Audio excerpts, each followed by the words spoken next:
Hello, hello, and welcome back to Shatter Our Souls with Novaria. Now, last time we booted up Metroid Prime 2, I ended up getting absolutely bodied by none other than the Boost Guardian. And I'll be honest, I'm not too keen on getting wrecked by that again. However, while I'm in the vicinity, I'm just going to look around for hopefully a way out of here that is potentially a little bit faster than what I initially had in mind. It's looking like I'm going to have to do this from the light world side. Now, something that I haven't really touched on much in Metroid Prime 2 has been the existence of different groups. I've more or less been focusing on how or what the Ing are and where they came from, or theorizing what that whole situation is. Today, I kind of want to take a little bit of a look at the space pirates, because, truth be told, the space pirates in Prime 2 are a little bit lacking in terms of their representation. Um, it mentions a lot in the lore that they were capable of finding Phazon or being able to discover these energy signatures let out by Phazon in the corner of the Dasha quadrant. And because of the location of planet Aether on the edge of Galactic Federation airspace or galactic space, um, they were trying to be very cautious in this area. They tend to be avoiding everybody and or avoiding detection to the best of their ability, and focus more so on stealth protocols such as cloaking, such as masking their presence. Thus, many of the space pirate that we see are space pirate commandos, which are phasing in and out of this particular dimension fairly frequently. It's also stated that early in their investigations of Aether, they had seen evidence of warfare on the planet, but also were very keen on mentioning that there aren't any hostiles or very few in the area.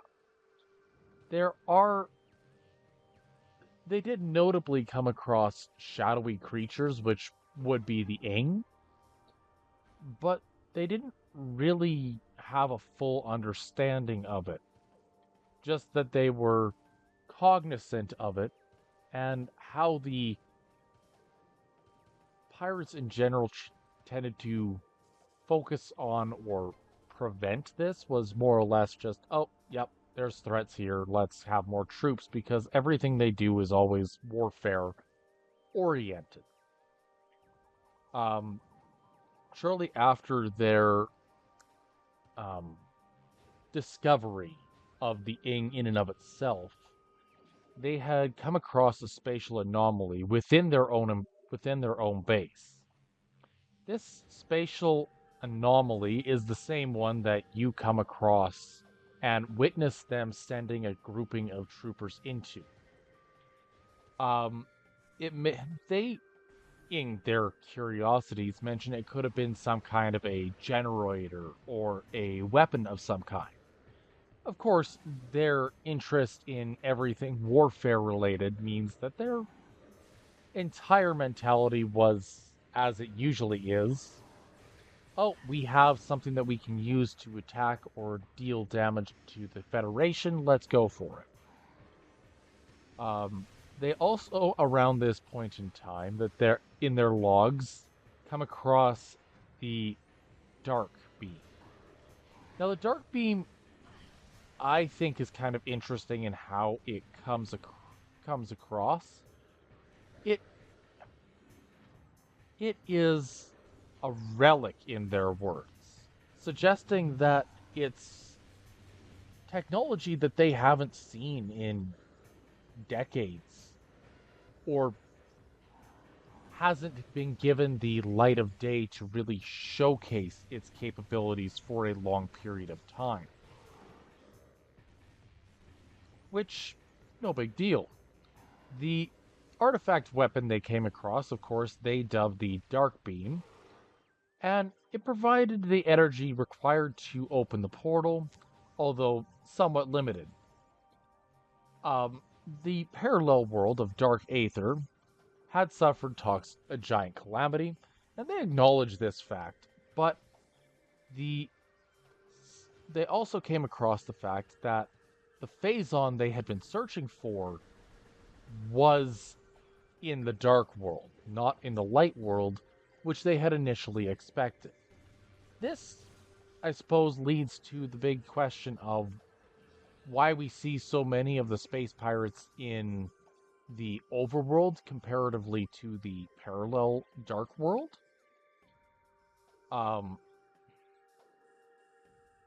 I feel like they kind of shot themselves in the foot there because there was a lot of option or growth for their desires within the dark world as a whole. Um, they did begin phazon extraction raids in the beginning of their sixth cycle around in this area, which would suggest probably 6 months ish on Aether. And their workforce was dealing with some issues regarding the toxicity of the dark world of Dark Aether, simply because the gear that they had was insufficient. I find this kind of a running theme with the pirates. When they were first dealing with Phazon in general, they were sending their people in and, oh yeah, if you happen to come across this abnormality in your system, if you're noticing any extra fingers or toes, take it directly to high command immediately. We'll sort this out, and hey, you might get paid more if your mutation from overexposure to this radiation is deemed positive. Um, However, around the sixth cycle, Samus Aran, the accursed hunter, finally arrived. The hunter, however, is strange, but her actions are stranger still. She does not seek our destruction, but our phazon. With each raid, she steals phazon ore, only killing those who attempt to deny her.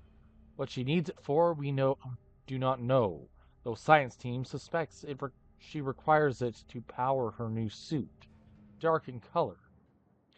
It is equipped with strange new weapons. The troops now call her the Dark Hunter. It is a fitting title. This is, of course, their first notion of coming across Dark Samus. Now, we know Dark Samus and Samus are two very different entities. Dark Samus came into being after the fall of the Metroid Prime in Metroid Prime 1. I think it's rather fitting that there is this distance between the pair of them, so to speak. But also that the first thing that the pirates notice is this new armor suit that really doesn't do or really showcases their fascination with weaponry as a whole. Um, their next major thing that you or major log you come across is in the security breach. The Dark Hunter teleports into our base at will. Our security has proven absolutely useless against her. Her latest raid was disastrous. Not only did we lose more phase onto her, but she also crippled the stealth field generator with her strange new weapons. We are exposed until the replacement generator arrives. We will be vulnerable to scans and detection. Our presence here is still minimal. Should the Federation find us, we will be unable to defend our position. Fortunately, Aether is on the fringe of Federation space. With luck, we will have the stealth field back in effect before being detected. And of course, we know that this isn't what happens. So, what I like about this particular log is that we get yet another brief look into the world of Metroid Prime 2. The space pirates are acknowledging that they're vulnerable, which, ironically, it's probably the first time they've ever said that. And their vulnerability hinges on the fact that they are, well, space pirates. And that their entire plan right now is to avoid detection. But avoiding detection in and of itself will only get them so far. They need to have a little bit more forward momentum. Their original, um, in the opening of Prime 2, you get to see a video log of sorts that showcases how the space pirates and the Federation got into a combat altercation. And likely it is the delivery of this very generator, as well as additional supplies for the individuals stationed here, that was caught in that battle. And I kind of find this interesting that they were that close and yet that far from their success. Now, at this point, I kind of realize that I am missing something that I need. And I am heading back towards the Great Temple for the multi-missiles. The multi-missiles are a unique weapon in that their entire purpose is, well, short version is it's there to open doors. But from a tactical point of view, Samus can effectively select multiple opponents to rapid-fire missiles. This is probably one of the more potent abilities that she comes across in the entirety of the trilogy. As lesser opponents, weaker general flora fauna enemies that she comes across, the multi-missiles would be able to dispatch with ease. Anyways, getting back to this, the local war has escalated in intensity. The Shadowlings from Dark Aether have launched an offensive. The assault seems to have focused on a central network of buildings atop a mountain. A base, perhaps strangely. This attack coincides with the rise in planetary instability. Perhaps these shadow creatures are using a new weapon system. The Shadowlings must believe us to be foes, for they have hit our base numerous times as well. We are holding, but attrition is taking its toll on our troops and resources. Reinforcements are en route. We can only wait and defend what is ours. This, I believe, is tying into the fall of Aether as a whole. The Darklings that they mention, of course, are the Ing, and how the Ing are pressing an offensive to try to take the planetary energy of Light Aether from the Agon Wastes, Torvus Bog, and the Sanctuary Fortress. The space pirates are noticing planetary instability, more, what shall we call? In this particular case, they're noticing more storms, more damage in general across the planet as a whole. This ties in very neatly with how their entire worldview works, at least to a degree. Because they're being very secluded, focusing in only on phazon operations over alternative means of energy production, they're really not helping themselves out very much in these circumstances. And likewise, their whole situation is falling rather rapidly to the world as a whole around them. The fact that they are dealing with being attacked numerous times by the Ing as they are trying to find a foothold in Aether as well kind of points again to multiple issues that the space pirates really don't have a grasp on. At the beginning of their 7th month, they had another disaster. The transport bringing their reinforcements and supplies were shot down. It was engaged in orbit by a Federation vessel, which has landed near an alien temple. It's only a matter of time before the Marines attack. Survivors from our ship have made their way to our base. Here we shall make our stand. Another enemy, first the Shadowlings, then the Hunter, now the Galactic Federation Marines. Perhaps fate will smile on us before the world itself opens its maw and swallows us.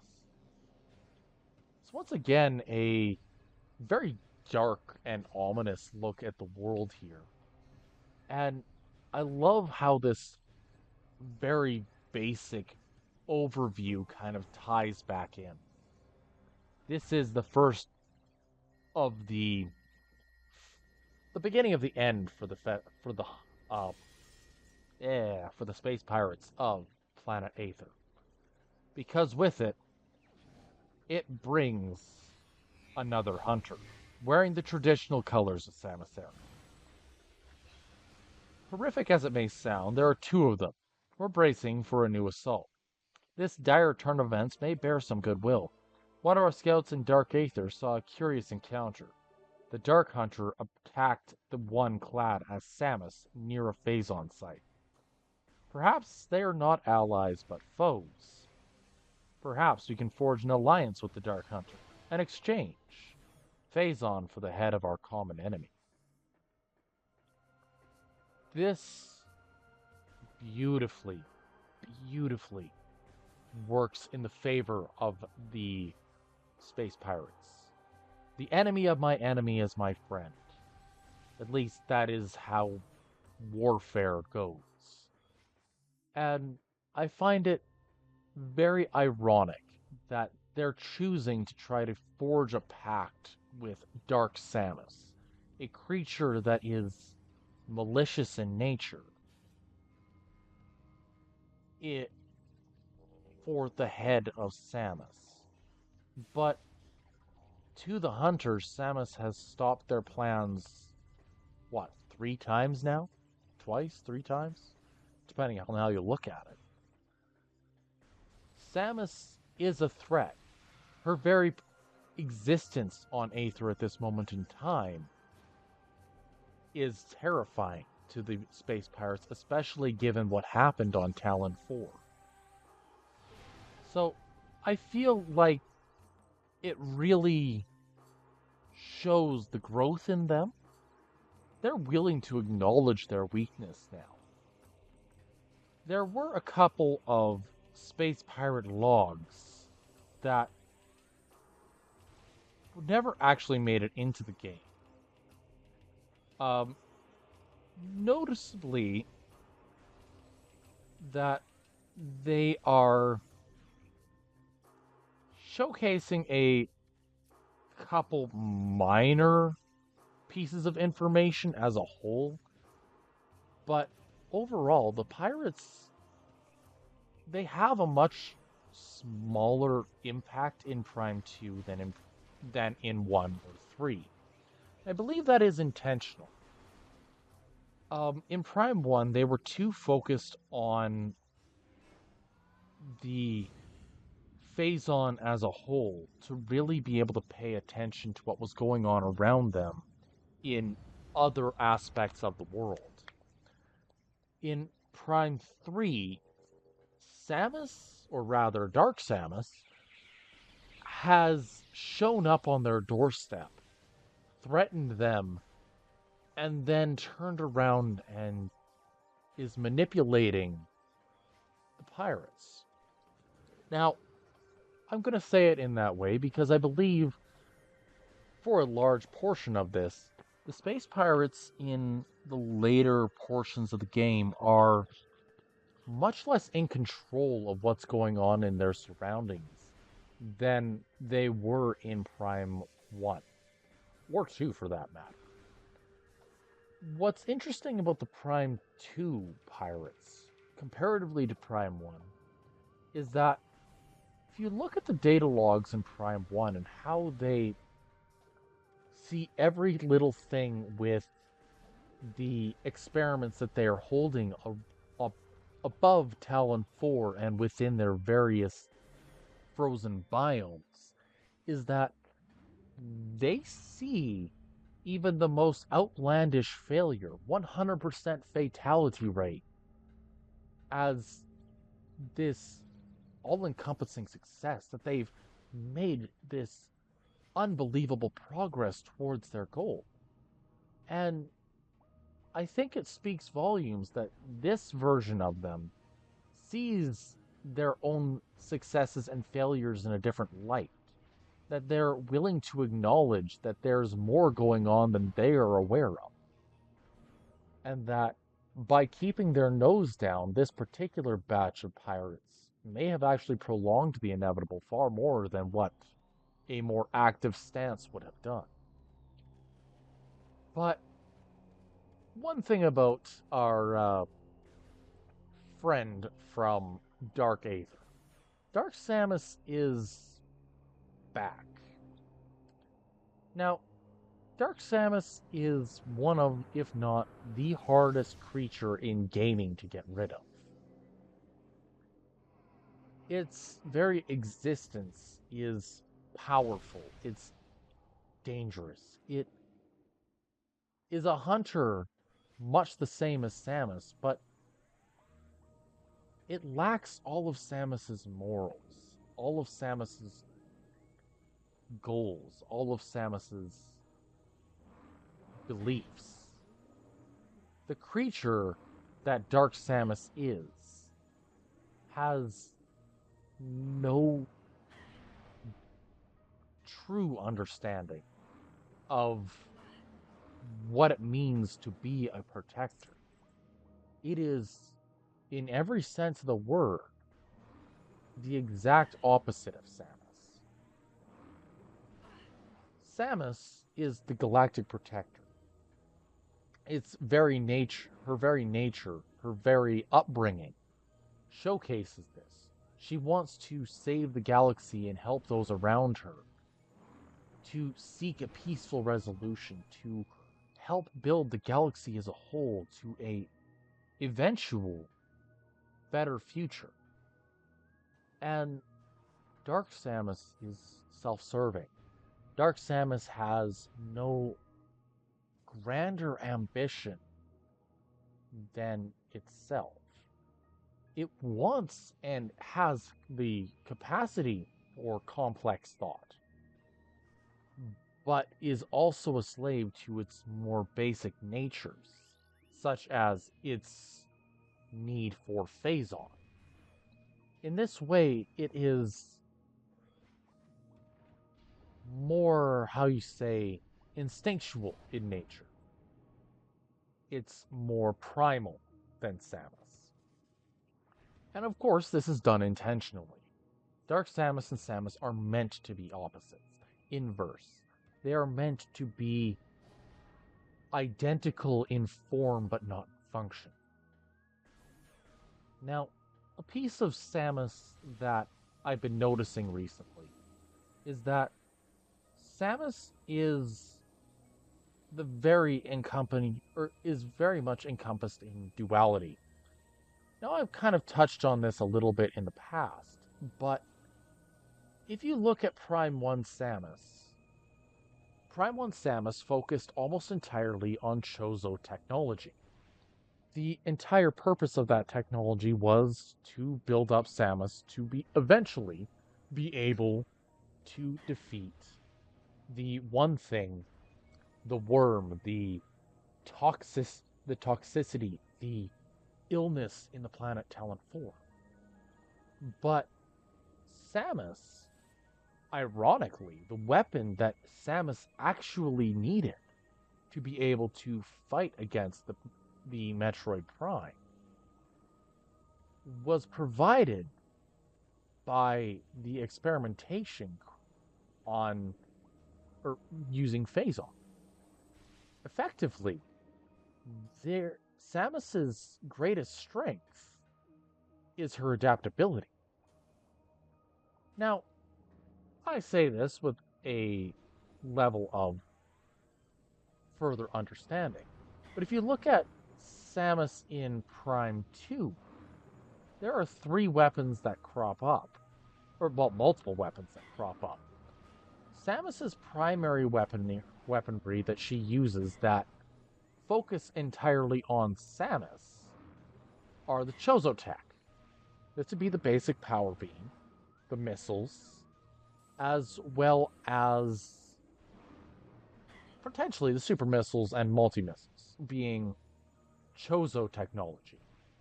But the bulk of Samus's other upgrades come in the form of Luminoth technology. Now, Luminoth technology, what in the world? I don't think I've ever seen that before. Anyways, Luminoth technology focuses more so on energy transfer. The dimensional energy transfer module being a pickup from one of the first boss, the Dark Alpha Splinter, shows that Samus has access to the Luminoth technology fairly early on. The dark and light beams are this ancient or artifact weapon.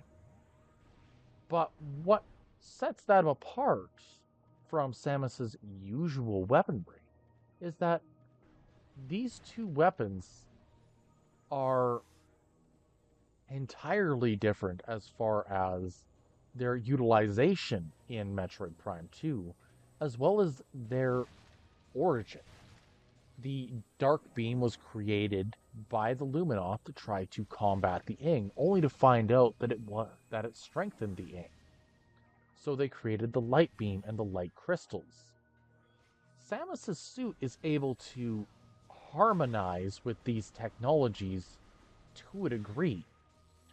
But due to the nature of it being Luminoth technology, it isn't properly integrated, and thus has an ammunition limit. Now, note that I'm saying this with a grain of salt, as missiles in general have an ammunition limit, but ammunition for the missiles is much more readily available to Samus than the dark or light beam ammunition ever was, suggesting that it is more a product of Samus's Chozo technology that make the missiles comparatively. The other weapon that Samus gains access to is the light suit. The dark suit is, of course, a augmentation of the Chozo technology using Luminoth technology to protect against the hostile environment of dark aether. Perfect. The light suit is what I'll call the perfect symbiosis between these 2 technologies. The light of aether acts as a catalyst or a power source that provides the dark suit the necessary energy and output that allows it to do its job to the fullest. The light suit also allows Samus to travel along beams of light, but it is notable that these beams of light have to be originating from the light of aether for the most part. Meaning Samus has incredible speed where it matters most. The other aspect of Samus's armor and weaponry that comes up is her final upgrade. For the dark suit, at least. The weapon to be her strongest in this game, the Annihilator Beam. Now, the Annihilator Beam is unique in that it takes energy from both light and dark portions of Samus's ammo count, making it far more energy heavy, resource heavy, compared to the rest of Samus's weaponry. However, what it loses in that regard, it gains in another. Its power surpasses every other weapon that Samus has by a significant margin. Now, where does this kind of lead us? Okay, we have a stronger version of Samus's suit, stronger version of Samus's weapon. But the Annihilator beam is unique in that it was, for all my understanding of it is, created by the Ing. A fusion of the light and dark ammunition to create a totally new energy source, a totally new weapon type that they were only able to incorporate into one singular entity, being Quadraxis. Quadraxis is an incredibly powerful entity, an incredibly powerful boss. So it stands to reason that this new energy, this new power that they had come across, would act as their ultimate weapon, their last defense for the Ing Hai. And I think that's rather interesting.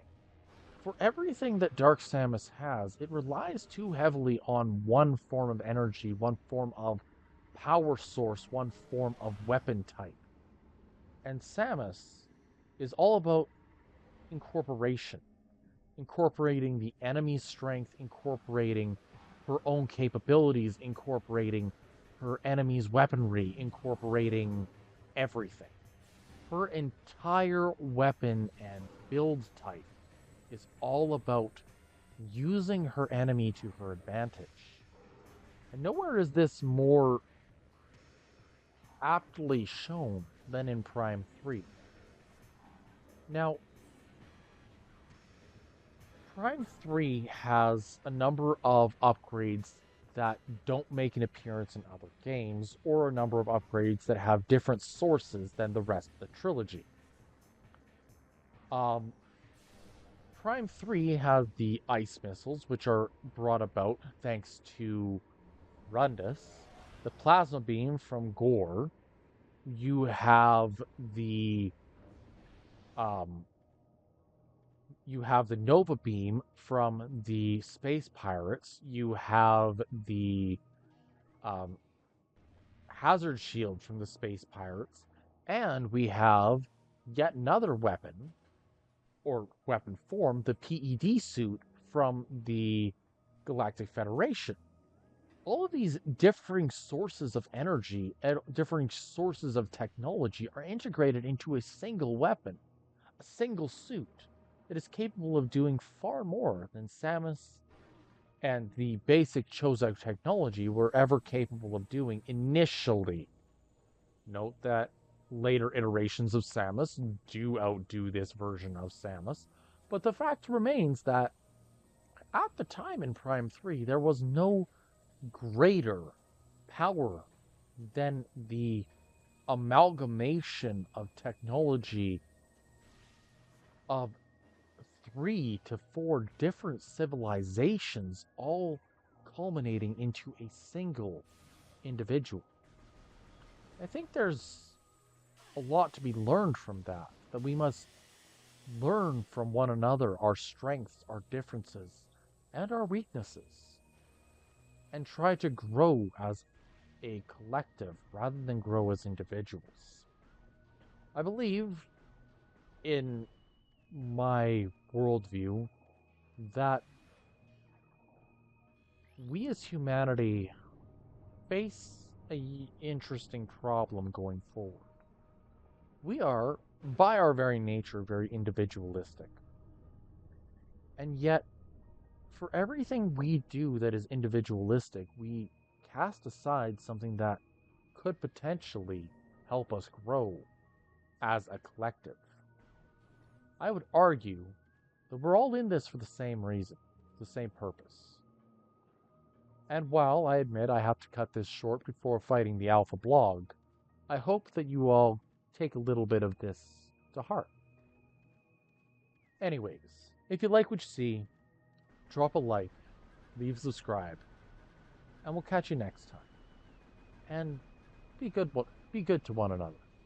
You never know what ideas, what thoughts may be brought forward that could potentially lead to some new horizons.